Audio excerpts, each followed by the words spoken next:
Hello everyone, আসসালামু আলাইকুম। Top gear trading থেকে আমি ফারুক। আমি আলভি। আমাদের আজকের ভিডিওতে আপনাকে সবাইকে স্বাগত। তো আজকে আমাদের এই ভিডিওটা হচ্ছে প্রথম টপ গিয়ার ট্রেডিং থেকে আমাদের প্রথম ভিডিও। তো আমরা প্রথমেই আপনাদেরকে একটু বলি যে আমাদের টপ গিয়ার ট্রেডিংটা কী বা কোত্থেকে কী হয়েছে, আপনাদের হয়তো জানেন না। টপ গিয়ার ট্রেডিং হচ্ছে আমাদের 2016 সাল থেকে কোম্পানি ফর্ম করে।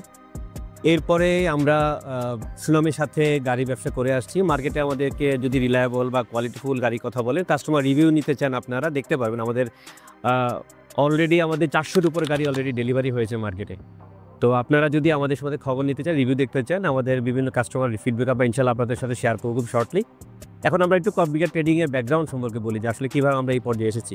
এরপরে এই কোম্পানি চলা শুরু করলে 2020 সালে যখন আমাদের করোনার সময় চলে আসছিল, তখন আমরা আমাদের সার্ভিস সেন্টারটা স্টার্ট করি এবং অনেক দক্ষ কর্মী আছে। আমি আপনাকে ইনশিওর দিতে পারি গাড়ির যে কোনো প্রবলেম, যে কোনো কাজের জন্য আপনারা আমাদের সার্ভিস সেন্টার ভিজিট করতে পারেন।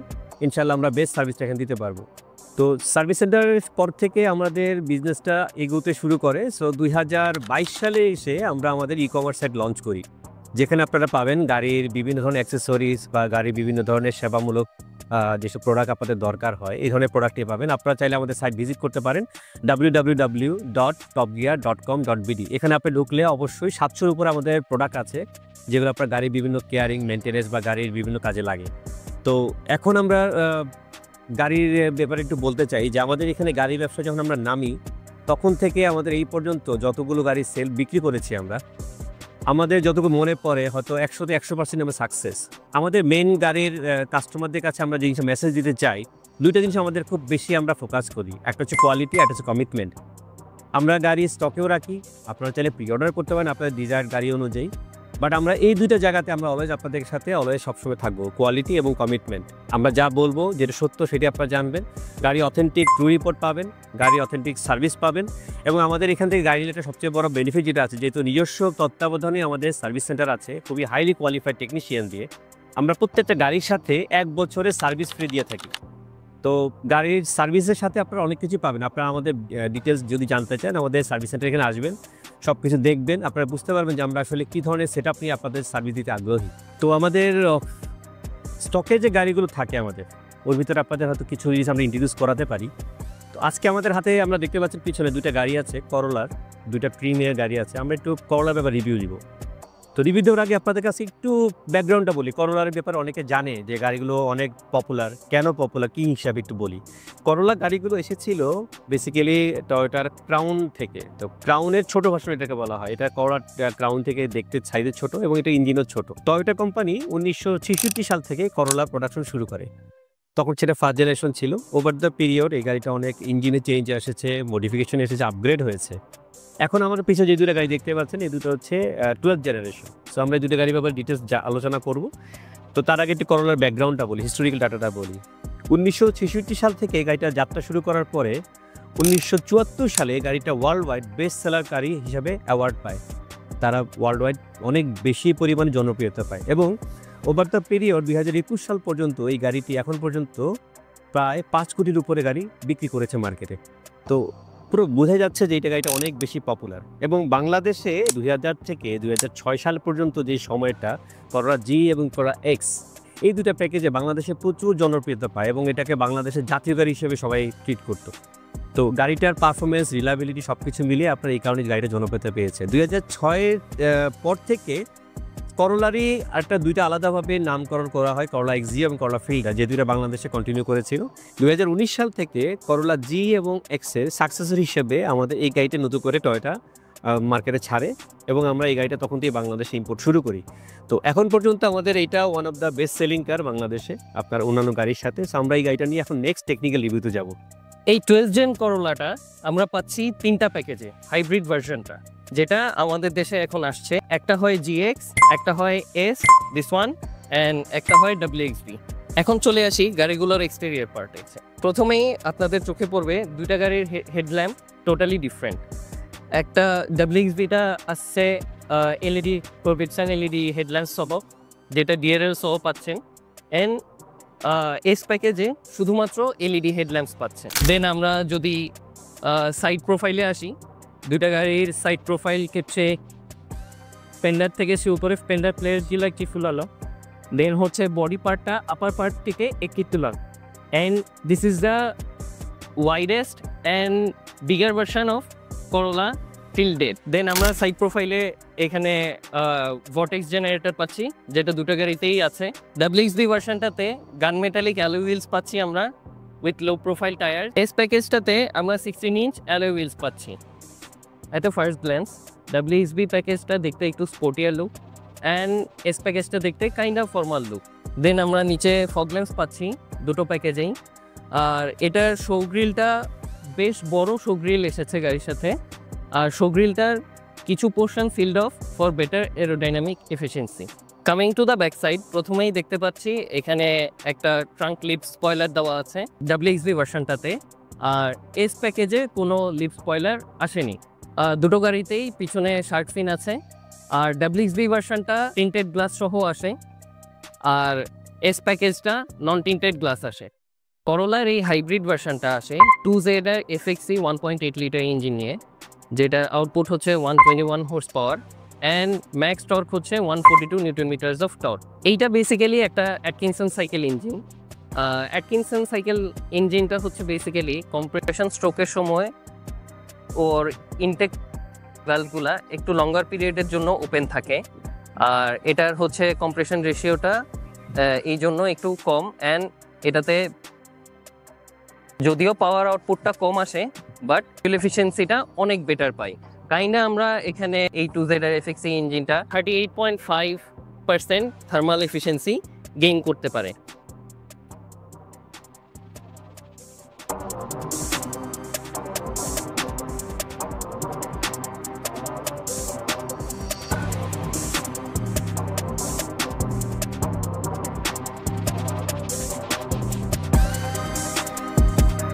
তো ভিউয়ার্স, আমি এখন যে গাড়িটাতে বসে আছি এটা করোলার এস প্যাকেজের গাড়ি। তো আপনাদের অনেকের মনে কোশ্চেন থাকে যে WXB এবং এস প্যাকেজের ইন্টেরিয়র ভিতর কী ডিফারেন্সটা আছে, যা কারণে দুটার দামে অনেক পার্থক্য হয়ে যায়। তো ফার্স্ট অফ অল আমি যেটা দেখাতে যাচ্ছি, দেখেন আপনারা এখানে WXB প্যাকেজের লেদার সিট হয়, এখানে আপনার ফেব্রিক সিট, এটা সেমি বাকের সিট বলে, ফেব্রিকে সেমি বাকের সিট আছে। সেকেন্ড হচ্ছে প্লেয়ারটা আপনার ছোটো আসবে কম্প্যাটেবলি, এটা 7 ইঞ্চি প্লেয়ার। বাট এটা সুবিধাটা হচ্ছে আপনার এখানে অ্যাপল কারপ্লে এবং অ্যান্ড্রয়েড অটো প্লে দুইটাতে আপনার কমফোর্টেবল, আপনার কানেক্ট করতে পারেন। এটা মজার ব্যাপার হচ্ছে এখানে ক্লাস্টারটা আছে, এখানে হচ্ছে RPM ট্যাকোমিটার, তার সাথে আপনার স্পিডোমিটার এবং এর সাথে একটা ছোট ডিজিটাল ডিসপ্লে আছে। এবং সবচেয়ে মজার ব্যাপারটা হচ্ছে এই ডিজিটাল ডিসপ্লেতে যে ইনফরমেশনগুলো আছে এবং এটা আমাদের এই প্লেয়ারের সাথে কানেক্টেড। সো প্লেয়ারের কিছু ইনফরমেশন লাইক রেডিও বা আদার কোনো যখন চলে ওই ইনফরমেশনটা আপনি এখানে ড্রাইভারসে দেখতে পাবেন। সো যে ড্রাইভিং পজিশনে বসে আছে তার জন্য একটা সুবিধা হলো সে বারবার প্লেয়ারে দেখতে হবে না কি চলতেছে বা ইনফরমেশন, সেখানে অনেকগুলো ইনফরমেশন পেয়ে যাবে। সেকেন্ড হচ্ছে এটা এসি নর্মাল যেটা সব গাড়িগুলোতে আসে, এটা অটো এসি এসেছে, আমরা ক্লাইমেট কন্ট্রোল বলি আমরা, এটা অটো টেম্পারেচার সেট করা যায়। সো সে অটোমেটিক টেম্পারেচার করতে দেবে। একটা ইন্টারেস্টিং ফ্যাক্টর হচ্ছে আপনারা যদি পিছনের সিটে আসেন ISO ফিক্স একটা অপশন আছে, সেটা দিয়ে আপনারা যেটা অনেকে চায় যে বাচ্চাদেরকে আলাদা পিছনে একটা বসাবে, তো ওই অপশনটা আমাদের এখানে গাড়িগুলোতে পাওয়া যায়। এবং সেফটি ফিচারও আছে, সেফটি বেল্ট আছে এবং 6টা এয়ারব্যাগ আছে এবং এগুলি সেমি আর্টিফিশিয়াল সফট লেদার দিয়ে তৈরি, আপনারা দেখতে পাচ্ছেন। খুবই কমফোর্টেবল, খুবই আরামদায়ক। এবং আরও যদি বলি আমার এখানে আছে আপনার ক্রুজ কন্ট্রোল আছে, আপনারা দেখতে পাবেন স্টিয়ারিং ক্রুজ কন্ট্রোল এবং এটা মাল্টিমিডিয়া কন্ট্রোল। এখানে মজার ব্যাপার হচ্ছে গাড়ি এখানে কিছু একটা অপশন আছে ড্রাইভিং মোড, আপনারা চাইলে এই গাড়িটাকে স্পোর্ট মোডে চালাতে পারেন, নর্মাল মোডে চালাতে পারেন এবং ইকো মোডে চালাতে পারেন। এখানে ইভি মোড বলে একটা বাটন আছে আলাদা। তো এই মোডগুলো দিয়ে আপনার প্রচুর মতো একটা বড় খুবই গুরুত্বপূর্ণ ফাংশন হলো এখানে একটা হোল্ড বাটন পাবেন আপনারা, যেটা আমাদের বাটন পাবেন আপনারা অন্য রকমের কাজে লাগে। কিরকম আমরা একটু এক্সপ্লেন করি। হোল্ড বাটনটা দিয়ে আপনার গাড়িটাকে যখন আপনি যখন জ্যামে বসে আছেন, আমরা সবাই খুব নর্মালি যেটা করি যে জ্যামে বসে থাকলে গাড়িটা আমরা ব্রেক চেপে বসে থাকি, যেটা আপনার আমাদের ব্রেকের প্রচন্ড একটা প্রেশার ক্রিয়েট করে। সো আমরা কি করবো, ওই জায়গাতে এসে এই হোল্ড বাটনটা চেপে দিয়ে অন করে ব্রেকটা ছেড়ে দিব। গাড়িটা যদি সে ঢালুতে থাকুক, সমান্তরালে থাকুক, যে কোনো ল্যান্ডেই থাকুক না কেন, সে গাড়ি মুভ করবে না। এবং ওই অবস্থা থেকে যখন আপনি জ্যামে আছেন বা সামনে গাড়ি আগাতে যাচ্ছেন, আপনি সফটলি অ্যাক্সিলারেটর বাটন হালকা চাপ দিলে গাড়িটা আবার মুভ শুরু করবে। এবং যখনই আবার আপনার মনে হয় ব্রেক ধরবেন, আপনি ব্রেক চেপে দিবেন, দেখবেন অটোমেটিক্যালি হোল্ড বাটনটা আবার অ্যাক্টিভ হয়ে যাবে এবং আপনি তখন ব্রেকটা ছেড়ে দিবেন। এবং যখন আপনার গাড়িটা টোটালি ফ্রি মোডে চলা শুরু করবে, আপনার ওই মোমেন্টে আর মনে নাই, দরকার নেই যে আপনার এখানে হোল্ড বাটন রাখা দরকার, ওই মোমেন্টে হোল্ডটাকে আবার অন চাপ দিলে এটা অফ মোডে চলে যাবে। সো এটা একটা খুবই ভালো অপশন বাংলাদেশের জন্য। আমরা অনেকেই বলি যে বাংলাদেশে আপনার ব্রেক সিস্টেম নষ্ট হয়ে যায়। তো এইটাকে দিলে কিন্তু আপনি ব্রেকটাকে অনেকটাই ফ্রি রাখতে পারেন আপনারা। এটা আপনাদের জন্য খুবই কাজে লাগে। ইন্টেরিয়ার পার্টটাতে সর্বপ্রথম যে জিনিসটা খুবই আই ক্যাচি সেটা হচ্ছে যে এই প্রিমিয়াম সিটটা, যেটা WXV ভার্সনে আসে, half leather seats and semi bucket seat. এই পোর্শনটা, মাঝের পোর্শনটা হচ্ছে ফেব্রিক অ্যান্ড বাকি পুরোটাই হচ্ছে যে আর্টিফিশিয়াল লেদার। আর পাশাপাশি আমরা এখানে ড্যাশবোর্ড অ্যান্ড ডোর প্যাড সব জায়গায় হচ্ছে আর্টিফিশিয়াল লেদার পাচ্ছি। যেহেতু এটা WXV package, WXV means wide into black, এখানে হচ্ছে পুরো ব্ল্যাক ড্যাশবোর্ডের মধ্যে আমরা হোয়াইট স্টিচিং দেখতে পাচ্ছি। আর হচ্ছে ডোর হ্যান্ডেল আর এই সেন্টার কনসোলের পার্টগুলা পিয়ানো ব্ল্যাক গার্নিশ সহ এসেছে। আর এখানে হচ্ছে যে খুবই ইউজার ফ্রেন্ডলি একটা এসি কন্ট্রোল প্যানেল এসছে। ইউজুয়ালি এখন লেটেস্ট গাড়িগুলাতে আমরা সব টাচ এসির কন্ট্রোল প্যানেল পাই, যেটা ইউজ করতে একটু কঠিন। আর এখানে হচ্ছে যে আমরা ফুললি ফিজিক্যাল বাটনস পাচ্ছি, আর এখানে এসির কন্ট্রোলিং এর জন্য দুইটা নব দেওয়া আছে।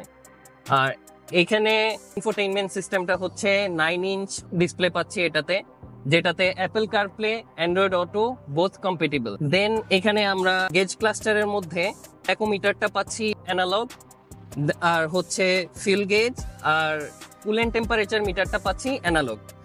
মাঝখানে স্পিডোমিটারটা হচ্ছে ফুললি ডিজিটাল, এন্ড এখান থেকে হচ্ছে গাড়ির বিভিন্ন রকম ইনফরমেশনস আপনাকে গাড়ি দেখাবে, যেখান থেকে আপনি pre collision sensor or others অপশনগুলা কন্ট্রোল করতে পারছেন। আর এখানে লেদার র্যাপ স্টিয়ারিং হুইল আছে। এখানে ডান সাইডে হচ্ছে যে ক্রুজ কন্ট্রোলের বাটনগুলা, আর বাম সাইডে হচ্ছে মাল্টিমিডিয়া কন্ট্রোলের বাটনগুলা আছে। সেন্টার কনসোলে আমরা ফোন রাখার জন্য একটা স্পেস পাচ্ছি। আবার এখানে গাড়িটাতে 3টা ডিফারেন্ট ড্রাইভিং মোড আছে, স্পোর্ট, নর্মাল অ্যান্ড ইকো, যেগুলো এইখান থেকে এই যে ড্রাইভ মোড বাটনটা দিয়ে কন্ট্রোল করা যায়। আর আরেকটা হচ্ছে ইভি মোড বাটন আছে আলাদা। দেন এখানে ব্রেক হোল্ড বাটন আছে, পার্কিং বাটন আছে। আর এখানে একটা হ্যান্ডরেস্ট পাচ্ছি যেটা সফট টাচ লেদার দিয়ে র্যাপড। আর এখানে হচ্ছে 12 ভোল্ট পাওয়ার আউটলেট পাচ্ছি, একটা 2.1 অ্যাম্পিয়ার পাওয়ার আউটলেট পাচ্ছি। দেন হচ্ছে এখানে একটা ইউএসবি পোর্ট আছে, যেখানে আমরা আমাদের ফোনটা অ্যাপল কারপ্লে আর অ্যান্ড্রয়েড অটো কানেক্ট করার জন্য ফোনটা এখানে আমরা একটা ইউএসবি পোর্ট পাচ্ছি। আর এখানে লাইট আছে দুটো। আর এটার গাড়িটার ইন্টেরিয়রটা ফুললি ব্ল্যাকড আউট। আর এখানে দুইটা সানভাইজার আছে। পিছনে সিটিং পজিশনটা খুবই কমফোর্টেবল। এই গাড়ির মার্কেটে সবাই কাস্টমাররা যখন আসে তখন বলতে চায় যে এই গাড়ির পিছনে স্পেসটা অনেক কম। দেখেন আমার সিটিং পজিশনটা, আমি 5 ফিট 9 ইঞ্চ টল, আমি বেশ কমফোর্টেবলি বসতে পাচ্ছি। আর এখানে ফোন রাখার জন্য একটা স্পেস আছে। এখানে আবার দুটো 2.1 অ্যাম্পিয়ার পাওয়ার আউটলেট আছে। এখানে হচ্ছে কিছু ফাইল ওর কাগজপত্র রাখার জন্য একটা স্পেস আছে। আর এখানে হ্যান্ডরেস্ট পাচ্ছি, যেখানে দুটো কাপ হোল্ডার সহ আছে। এখানে আইসোফিক্স অপশন আছে, যেখানে কিনা চাইল্ড সিট আপনি প্লাগ ইন করতে পারবেন। আর গাড়িটা 6 স্পিকার সহ আছে, 8টা এয়ারব্যাগ আছে। আর এখানে প্যাডে আবার একটা কাপ হোল্ডার এসছে, আর হচ্ছে soft touch leather app handrest আছে। তো গাড়ির ইন্টেরিয়র এক্সটেরিয়র অনেক কিছু দেখা হলো। তো একটা এক্সপিরিয়েন্সের দরকার ড্রাইভিং, কি বলেন? চলেন আমরা একটু ড্রাইভ করে আসি, লেটস গো।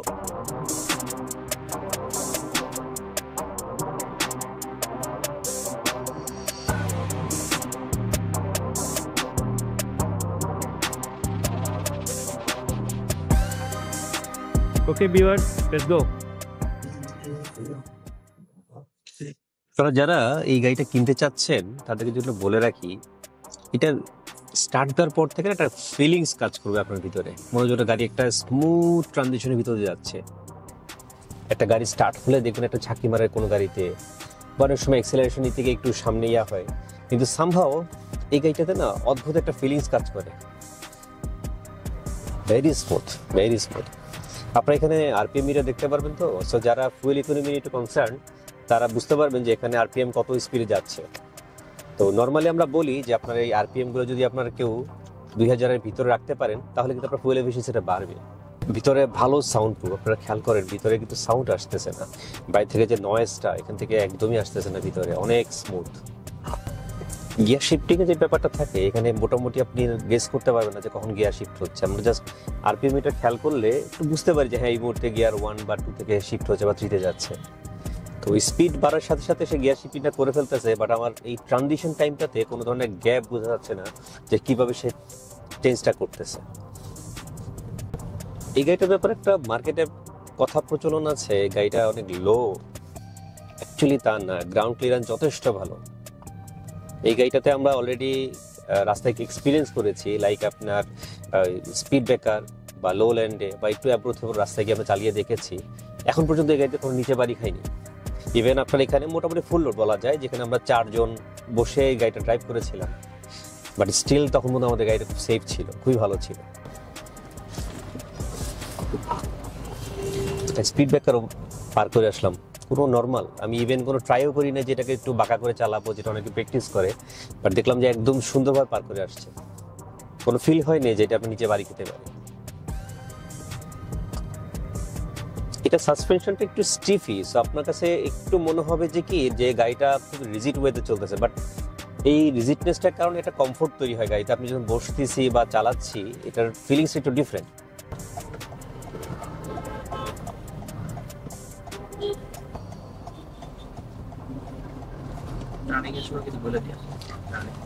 আমরা এখন ডান দিকে টার্ন নিচ্ছি, আপনাদের যদি একটু দেখাতে পারতাম। এখানে একটা মজার ব্যাপার আছে, আপনার এখানে ব্লাইন্ড স্পট মনিটরিং থাকাতে আপনি যখনই ডান দিকে বা বাম দিকে টার্ন নিবেন বা সামনে কোনো অবজেক্ট আসবে ডান বামে, এখানে লাইট দিয়ে দেয়, সিগন্যাল দিয়ে দেয়। তো আপনারা ইজিলি বুঝতে পারছেন যে ওই জায়গায় কোনো অবস্টাকল আছে যেটা আপনাকে অ্যালার্ট করবে।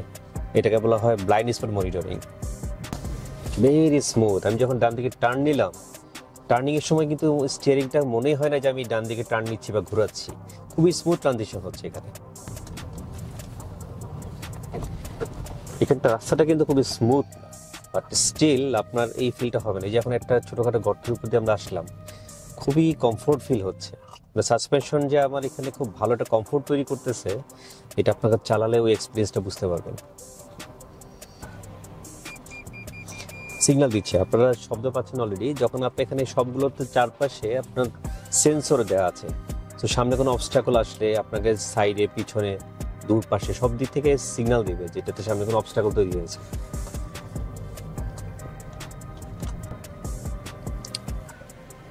সামনে অনেক বড় গর্ত, আপনাদের জন্য দেখাতে পারতাম যেখানে খুবই ইজিলি কিন্তু আমার এই গর্তটা পার হয়ে যাচ্ছে। আমরা এখন গাড়িতে 2 জন বসে আছি, মোটামুটি আপনার ভালোই লোড দেওয়া যায়, কিন্তু আমার কিন্তু কোনো ধরনের একটু চিন্তাও করতে হয় না যে আমি গর্তটা কীভাবে পার হবো, খুবই স্মুথলি পার হয়ে গেছে। সো যারা এখানে গ্রাউন্ড ক্লিয়ারেন্স নিয়ে আপনারা কনসার্ন, এটা নিয়ে আপনাদের ভয় পাওয়ার কিচ্ছু নেই। বেশ বড় গর্ত পার হলাম কিন্তু কোনো ধরনের ঝামেলা ছাড়াই।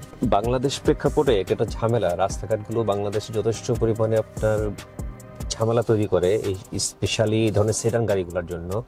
তো এসইউভি গাড়ি যখন আপনি চালাবেন তখন কিন্তু এই ধরনের জিনিসগুলো নিয়ে আপনার প্রবলেম ফেস করতে হচ্ছে না, কিন্তু যখনই আপনি সেডান গাড়ি চালাবেন আপনাকে কিছু কিছু বিষয় মাথায় নিতে হবে। তো তারপরও ওই পার্সপেক্টিভ যদি চিন্তা করি, এটা কিন্তু ইন জেনারেল অন্যান্য যে কোনো সেডান গাড়ির সাথে কম্পেয়ার করলে ইটস ভেরি মাচ কমফোর্টেবল।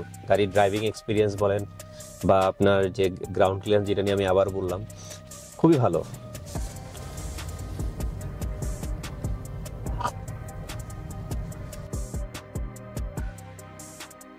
তো এই ছিল আজকে আমাদের আয়োজন। যেহেতু ভিডিও শুরুতে আমরা বলেছি এটা আমাদের প্রথম ভিডিও, সো আপনাদের কাছ থেকে আমরা এক্সপেক্ট করবো যে আপনারা আপনাদের ওপিনিয়ন দিবেন আমাদের ভিডিওতে কতটুকু কি যাওয়া গেল বা কতটুকু আমাদের গ্যাপ তৈরি হয়েছে বা আরো কি ইনফরমেশন আপনারা চান। তো আপনাদের রিভিউর উপর ভিস করে ইনশাল্লাহ আমরা আরো নতুন কিছু ভিডিও নিয়ে আসবো ইনশাল্লাহ। আর আমাদের রিচ করার জন্য আপনাদের একটু কন্ট্যাক্ট ইনফরমেশন দিয়ে দিই। আমাদের অফিসটা হচ্ছে বনশ্রী মেরাদিয়া বাজারের পরে স্টাফকোটা রোডের উপরেই, এটাকে বলা হয় নন্দীপাড়া ত্রিমোহনী ব্রিজ। আমাদের ইমেল অ্যাড্রেস বলে দিচ্ছি, contact@topgear.com.bd। আমাদের মোবাইল নাম্বার হচ্ছে 01977165675। সো আপনারা যে কোনো সময় আমাদের এখানে ভিজিট করতে পারেন, আমাদের রিচ করতে পারেন ইমেলে, অথবা আমাদের হোয়াটসঅ্যাপ নাম্বার আছে ওই নাম্বারে, অথবা আপনারা যদি চান আমাদের সরাসরি আমাদের ভিজিট করতে পারেন। আপনারা গুগল সার্চ করলেও আমাদের টপ গিয়ার ট্রেডিং দিয়ে আমাদের লোকেশন পেয়ে যাবেন। তো ইনশাল্লাহ দেখা হবে, কথা হবে নতুন কোনো সাবজেক্ট নিয়ে, নতুন কোনো টপিক নিয়ে ইনশাল্লাহ আপনাদেরকে রিভিউ দিব। আজকে এই পর্যন্তই, থ্যাংক ইউ।